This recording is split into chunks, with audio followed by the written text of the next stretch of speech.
Hey, y'all, and welcome to tonight's live stream. The murder trial that's going on right now in Colorado against James Craig, a dentist, is the country music song of true crime. Do you remember that song that supposedly had the perfect country music lyric, which was, well, I was drunk the day my mom got out of prison, and I went to pick her up in the rain. But before I could get to the station in my pickup truck, she got run over by a damned old train. Well, this case has about every true crime element ever. There were the marital troubles we've heard about, horrible allegations that James Craig, and up until that moment, seemingly respectable Colorado dentist, murdered his wife of 23 years, the mother of their 6 children, by poisoning her, and then that he sat idly by as she and the doctors tried desperately to figure out what was wrong. And then there are allegations that he tried to cover it all up, committing numerous other crimes inside jail after he was arrested, even trying to find someone to murder the lead detective on us, another detective, plus 2 other prisoners. So we heard in opening that his own daughter is going to say that he struggled with addiction. The surprises have just kept coming in this case. I haven't even mentioned the attorneys who had their own drama. So on day 2 of his trial, which was today, an absolutely bombshell twist that I think could not have been anticipated. One of the prime witnesses for the state, Caitlyn Romero, the office manager of James Craig's dental practice. She's a critical witness because she is the person who says she saw James Craig in exam room 9, where police later found someone had done a number of damning searches about poison. She's also the witness who says she saw that box that had been marked personal to Jim Craig that came for him and that actually contained potassium cyanide, a poison that was found in Angela's system. But today we got bombshell news from the defense. Caitlyn Romero, this critical witness, had been having an affair, or at minimum an emotional relationship with James Craig. And that throws doubt on her testimony. It has the potential to undermine the entire prosecution case, but will it? And I have it on good authority that next week, another twist that absolutely defies explanation. We'll cover that when and if it happens. So let's dive in. Special shout out to our first 5, Desert Rose, Chico Karen, Trisha 1971, Just a Girl, and Eileen Marie. If you're, would you mind hitting the like button? That'll help YouTube realize we're live and going strong. So if you would hit the like button, I would appreciate it. If you are not subscribed, we would like to have you as one of our subscribers. So please hit that button. So yesterday, we started off the case with medical witnesses, and today it continued. Now, as I've mentioned in prior videos, this is not being broadcast, so I'm pulling this from as many sources as I'm able to find who are live blogging or reporting on this. So yesterday, Dr. Pico, who saw Angela in the ER on March 6th and March 9th of 2023, and he talked about the fact that her tests all seem normal. They don't do a toxin screen in the ER, but James was right there, and he never mentioned anything about potential poison. She was asked, are you in danger of unaliving? Are you thinking about that? And she said no, she very much wanted to live. Dr. Keen Silewski, same sort of testimony. Then today we had Dr. Levine, a cardiologist from Parker Adventist, who had seen her on the 13th. She was admitted 3 different times, repeatedly. So she had a fast heart rate, but her heart was not the issue, the doctor said.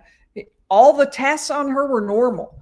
There was no diagnosis, and was very concerned about what was going on. Wanted to get home to her children.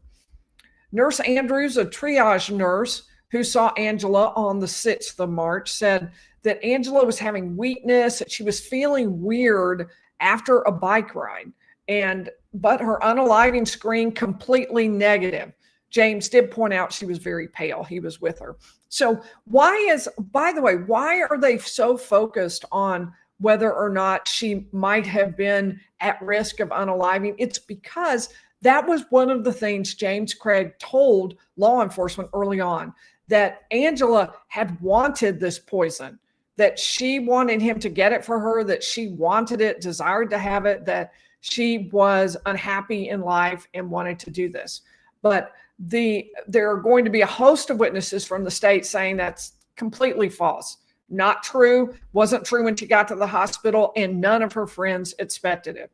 So Nurse Caldwell said that when Angela was asked those safety questions, she said, "I feel safe," said she didn't have any thoughts of harming.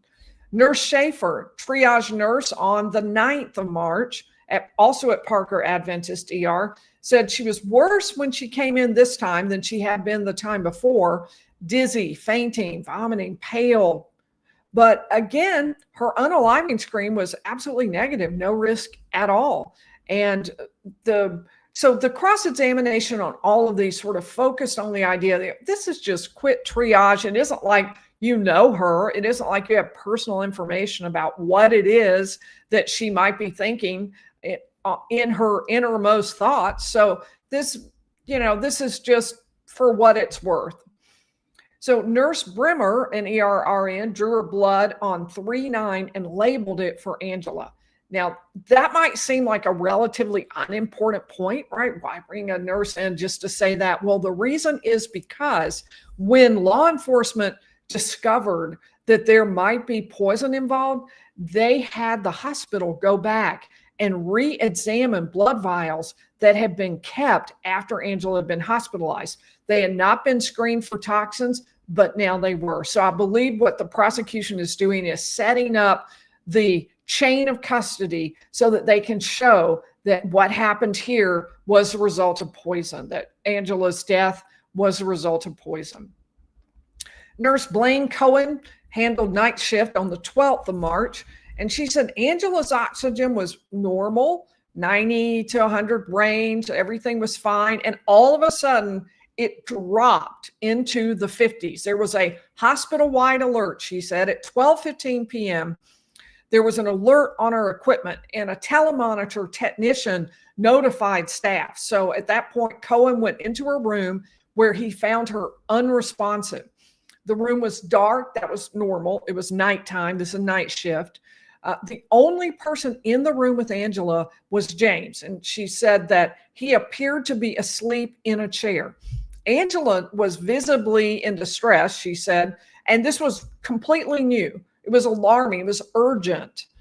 So her heart rate was 130 beats per minute. Her oxygen very low. She was unresponsive. She was sweating. They gave her oxygen, a sternal rub, IV fluids, did a ton of tests, and she began recovering enough they did not have to call a full-blown code. But on cross-examination, they talked about the fact that James Craig was asleep when the nurse entered the room. He woke up, he seemed attentive, but it wasn't like he was by the bed administering a final dose of poison. He remained very quiet. He didn't interfere. They said they asked him to leave. That's normal protocol for the hospital. When there's an emergency, he didn't resist. He left. And Dr. Craig had been there. She said, doctor being, because he's a dentist, had been there from the beginning of her shift and was there essentially the whole time until they asked him to leave. So the hospital staff on redirect, they pointed out, the prosecution did, that the hospital staff does hourly checks, but they're staggered, so staff would not know if James Craig left the room. There was suggestion that he left the room, that it's captured on video perhaps, that he left the room to get something out of his car and came back. That may have been the poison. That's what law enforcement believes. But I do think that point helps James Craig some too, because it's also the point that if he did administer poison to his wife while she's lying there in her hospital bed, that's a pretty big risk because he doesn't know when somebody's going to walk in. It would have to look very natural, like he was giving her a sip of water or something very normal.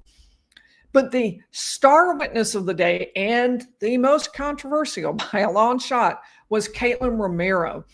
Now, because I'm getting this from summaries, I also want to show you what was said about what Caitlyn Romero would say in the affidavit, because that's sort of written out in the way law enforcement believes it should be. I need to say hello to a few people. Chico Karen has been a member for 16 months. That is awesome. Thank you. So glad you've been a member for that long. That's a very long time. We haven't had members all that long, so I'm so glad. Michael Lalonde is quoting George Strait.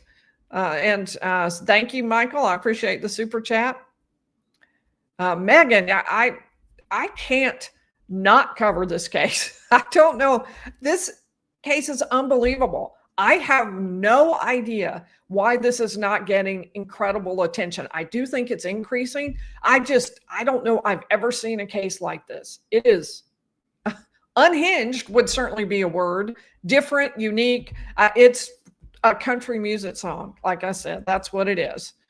So we will definitely keep following it. It's absolutely fascinating. And of course, your girl has been Googling, like, what would it cost to go to Colorado? Like, how much would the hotel be? What would the plane flight be? I've been looking at it. I'm still giving definite thought.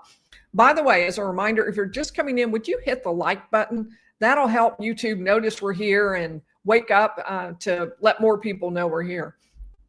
All right, so let's take a look at the affidavit. And I want to talk specifically about, I'm going to start right here, about number 8.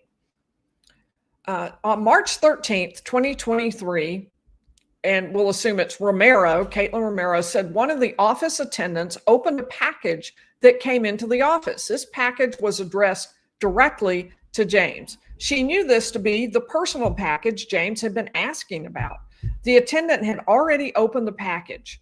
She took the package from the office attendant, which she intended to put in James's office. As Romero repackaged the box, she noticed a packing slip that read potassium cyanide.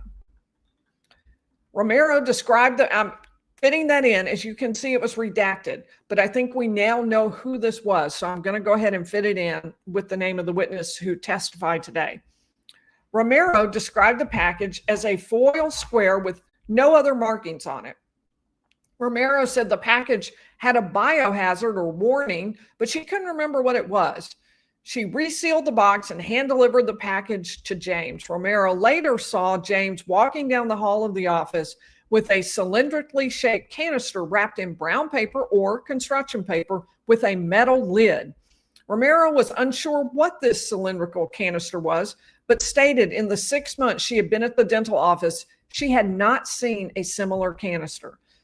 Romero had never seen potassium cyanide delivered to the office and was unsure what it was for, so she performed a Google search. In that search, she noted the side effects of ingesting potassium cyanide and matched the same symptoms Angela had been exhibiting over the last week, including nausea, vomiting, and low blood pressure. Romero said James told her when Angela was discharged, March 14th, she made accusations that James had poisoned her. Angela said something to James along the lines of, there are poisons they don't test for. Romero, and again, I'm putting that in because I believe that's who it is. It's redacted in the document available to the public. Heard from James that Angela was sent home on oxygen and they didn't know what was wrong with her. On March 15th, she learned that Angela was back in the hospital with the same symptoms. She said at one point she called her manager, Jacqueline, who also thought James might be responsible for Angela's sickness. I don't know why that. And then she shared the information she had about finding the potassium cyanide invoice. She stated she knew that James and Angela were having marital problems because James had recently mentioned that he had told Angela that he wanted a divorce. She said James had been distant from time to time at work and would leave sometimes at lunch because he and Angela were having fights. She said she had not seen the package since the day she gave it to James and said the trash was collected by the trash company daily. All right, let's pull that out and go back to talking about what the people who, now remember, I mean, that's an affidavit it's an important compilation of what law enforcement says happened, but it's not testimony. It did not come in at trial. So now we're going to talk about what I've been able to find about what came in at trial. So this particular witness, Caitlyn Romero, as you saw in the affidavit, had only worked for Summerbrook Dental Group and for James Craig for 6 months. And remember that date, 6 months. So Craig was the lead dentist. There was another dentist, Dr. Hannah Parates. Romero was the office manager. So she managed the other staff as well as Dr. Parates. She still works for Fit to Smile, which is the name of the group, but at a different location now. So she showed the jury photos and police body cam of the Summerbrook Dental office. And they said, yes, that's what it looked like. That's how it is, including the all-important exam room 9, which we'll be talking about. So getting to the case outline, on the 6th of March, Angela called James Craig at the office and talked about how she was feeling. Now, James hung up the phone and then talked to Romero about what Angela had just said. But the court ruled that Romero could not testify about what James said about what Angela said, but did allow her to say it was about how she was feeling. Now, based on this conversation, and at this point, Angela has not even been admitted to the hospital.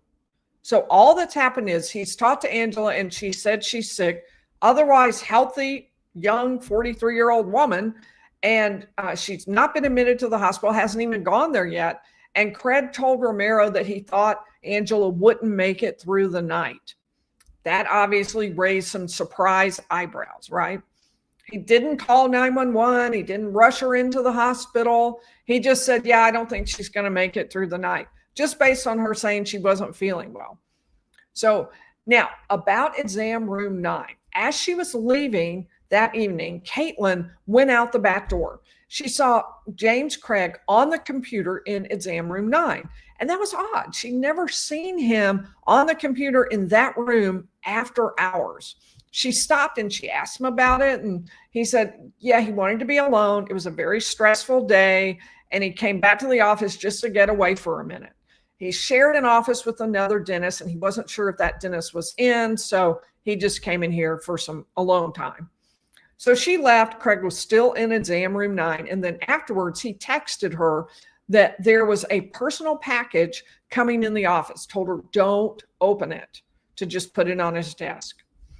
Now, why is this important? Someone apparently ordered cyanide, at least research cyanide, from that computer in exam room 9. Searches were found by law enforcement on that computer that they believe are very damning, that relate to poison, and that they believe are connected to the death of Angela Craig. So that computer and the use of that computer and the personal package are critical elements for the state's case against James Craig. Now, cross-examination was, he showed up that afternoon without a key, or that evening. A colleague let him in. He was very quiet on the phone, not crying, not yelling. Maybe he was in exam room 9 just to have a more private conversation. Maybe that's what he wanted. Now, it was interesting. There were a couple of places today where I got kind of a divergence of opinions in different accounts of what happened. Jen Gist, we went over that yesterday, who is posting on X, fantastic description of what's happening, strongly recommend, said that the witness said she saw the computer monitor and the screen was on, but it was locked, meaning it was showing like the generic staff login. And then KDVR reported that she didn't see anything on his computer. She wasn't able to see anything. So I am not sure exactly what the testimony was. This is actually really normal. And I've mentioned it before, when I go to trials and cover something, people hear different things. That's why you have more than one juror, is because people will catch, notice, focus on different things. And so it's not at all surprising that people would hear things a little differently. So according to Jen Gist law, they painted her as a once close friend who was now hesitating. So on March 9th, this was March 6th. On March 9th, Angela is readmitted. This is her second time of going to the hospital with symptoms. Now, on that day, Craig calls office manager Romero and tells her she might not make it through the night. Second time that he's told her Angela may be on the edge of death. But in the same breath, she says he also complained about losing patient production. Idea being, I think, that he didn't seem all that concerned about it. Then on March 10th, the next day, Craig texts staff asking for help getting into the office to retrieve his laptop. But then the next day, the laptop was still there. I don't get why that was important, but it was reported, so maybe it'll pop up again later, so I mention it for that reason. All right, March 13th, absolutely huge day. And let me say thank you to a couple people as we dive into that. Laura Dad has been a member for 8 months. That is fantastic. Thank you. And I'm glad you're enjoying the coverage. I think this case is truly unique, definitely interesting. All right, Mama Pinks is saying maybe something good. The only good thing that could come out of this would be doctors start testing for these poisons when there's an unidentified illness. That's a really good point in the ER. I saw one of the questions I have, maybe we'll talk about it later if we have time, is there any kind of civil action potentially against the hospital? We could talk about that later, but at this point, I'm not saying that there would be. I just think it's an interesting question. So March 13th, this is the day that a front desk employee received a box that was shipped to Jim Craig personal. So the prosecution believes this is the cyanide that Jim Craig had ordered on March 6th while he was sitting in exam room 9.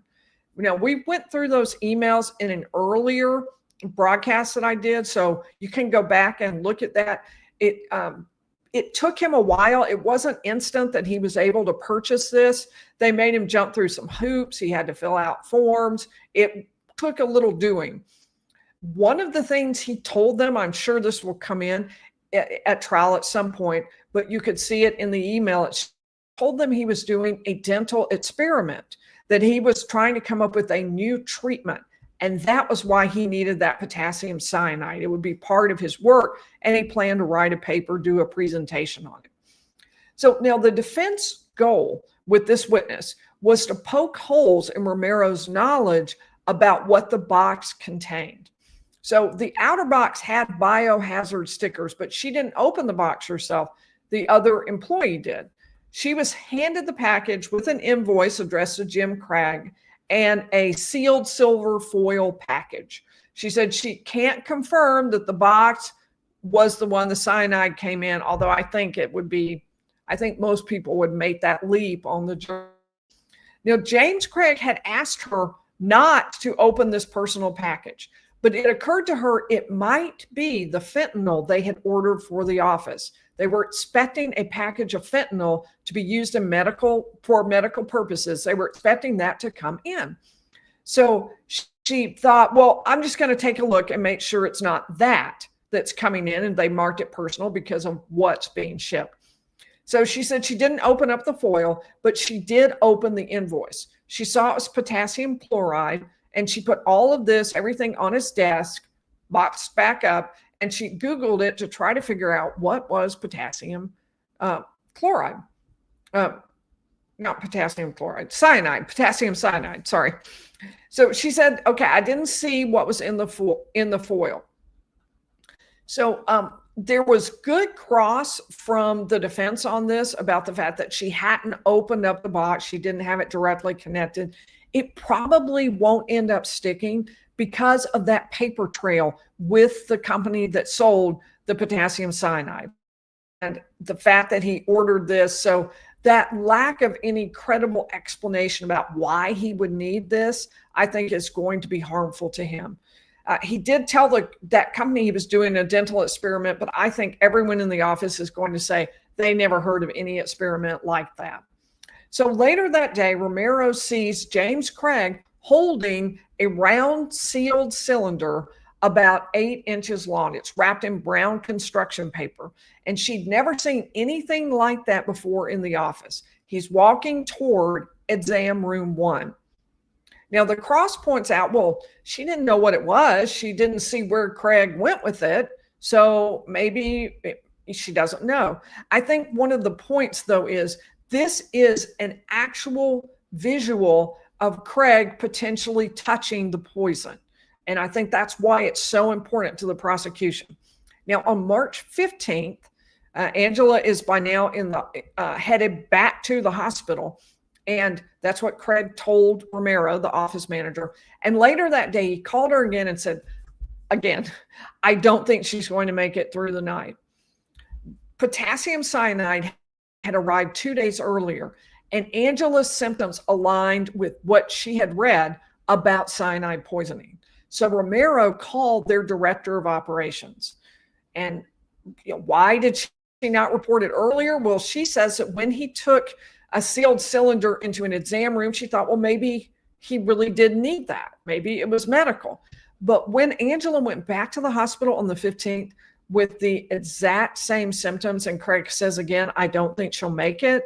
After that, she said she Googled symptoms of potassium cyanide poisoning. They were the same symptoms.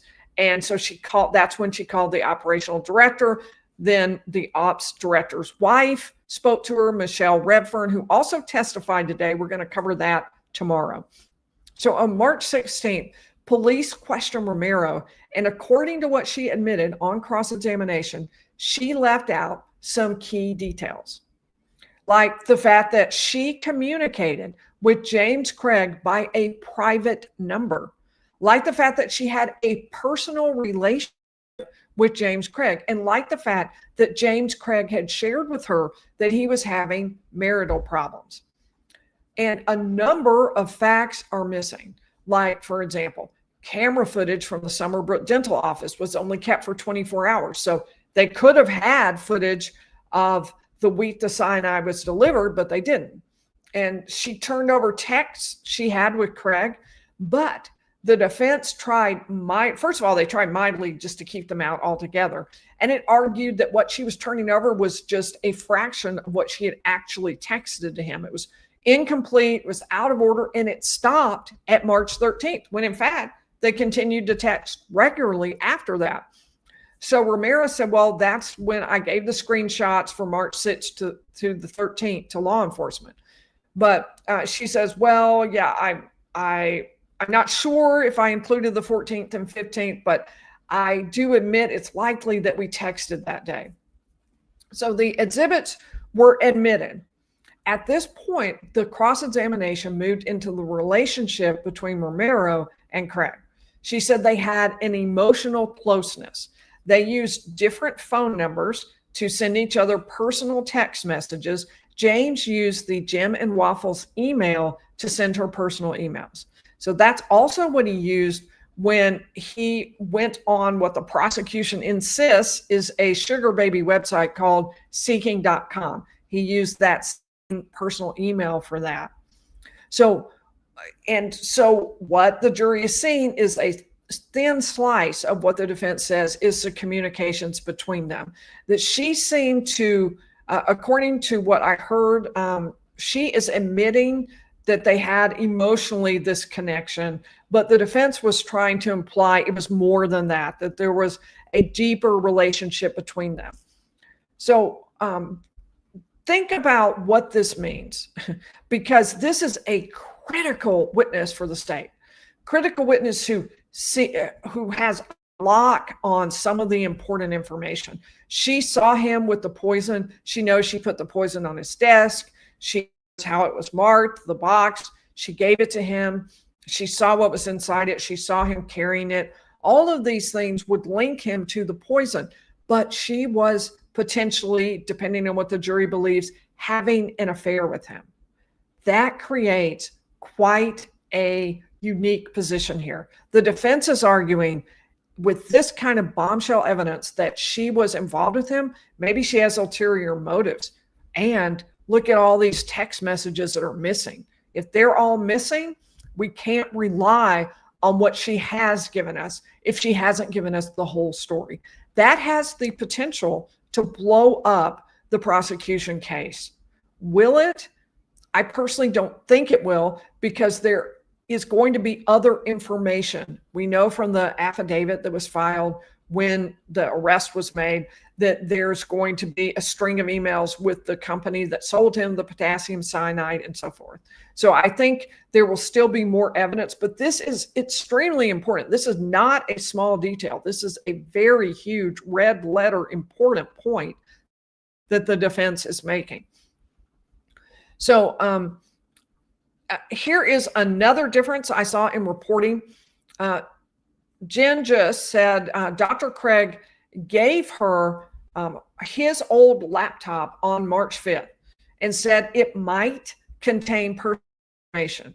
And that was now going to be her personal computer. And she later turned it over to police, but she couldn't really remember the date. And then they came back to it, according to Jen just. Defense asked if she gave the computer maybe to another staffer named Jacqueline to hand off to law enforcement. She doesn't remember. And then on redirect, she recalls, yes, I do now recall giving the computer to another staffer who turned it over. So the KDVR reported something different. They said she gave away the computer that Dr. Craig gave her so she could do work from home.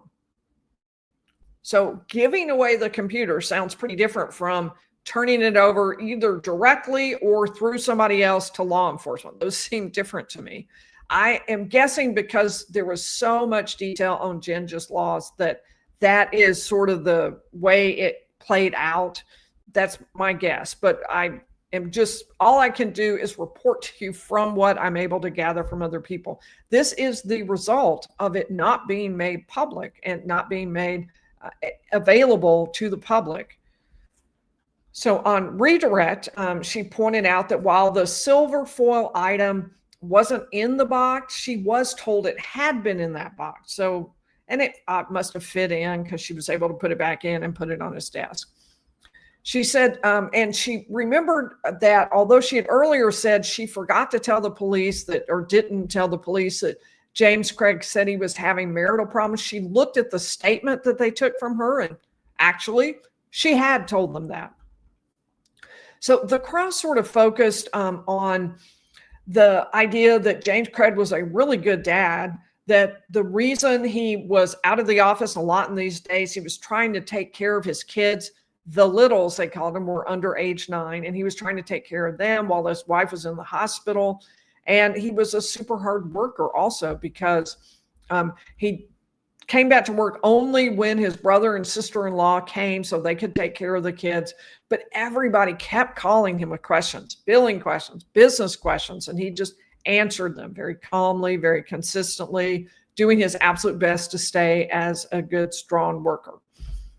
So, and Romero admitted that Dr. Craig initiated a personal, intimate relationship, according to what was written by Jen Just, that he shared struggles and we became emotionally intimate. She says they communicated through a second number not shown to the jury. Now, and actually this may come from the television station report. One of the things I think is important about that, remember that date I mentioned earlier, the time that she had worked at the office for 6 months. So if they've had this relationship of whatever type it was that was emotionally intimate, and they've had that in the last 6 months, that means it's really close in time to when all of this is happening. So at the time, in November of 2022, Angela and confronted James Craig, said, I know you've had other women, and they talked about divorce, but they decided not to. That's what was said in that affidavit from the law enforcement that was filed in this case. So they didn't get divorced, but it's in that exact time frame that she worked at the company. So at that point, James Craig said that he was trying to do better and that he was trying to turn things around. But this casts some doubt on that question in terms of timing. Apparently, the jurors had some questions here for the witness. They wanted to know who packages were normally addressed to. It wasn't Jim Craig personal, it was Summerbrook Dental Group. And they also wanted to know, were the lights on in exam room 9 or Craig used it? And she said, well, she thought they were off.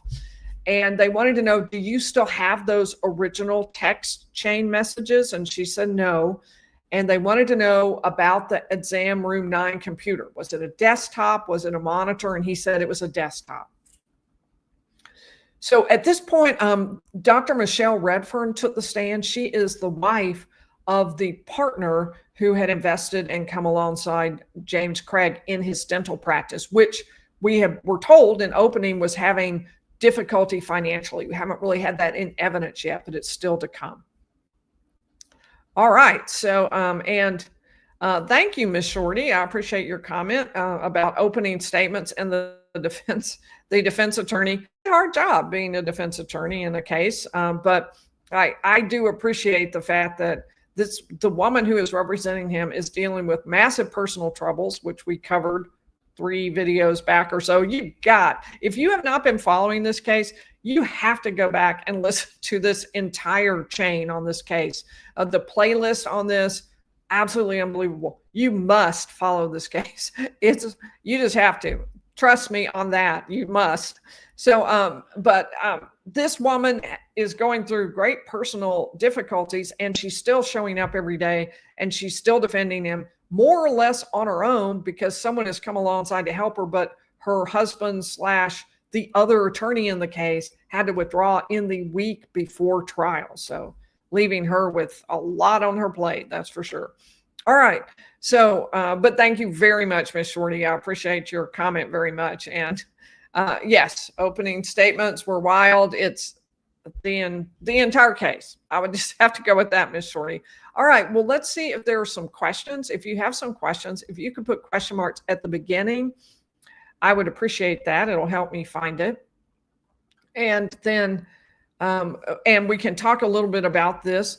We still are, as Ms. Shorty mentioned, that we are going to have access to at least part, I don't know if it's all, of the opening statements. On the one I was listening to, the sound went out shortly into it, but I believe there is a version out that hopefully has all of the sound. So we'll listen to that together. But right now, I'm just trying to tread water and keep up with this case. It is so dramatic, so many different things happening, and it's so fast.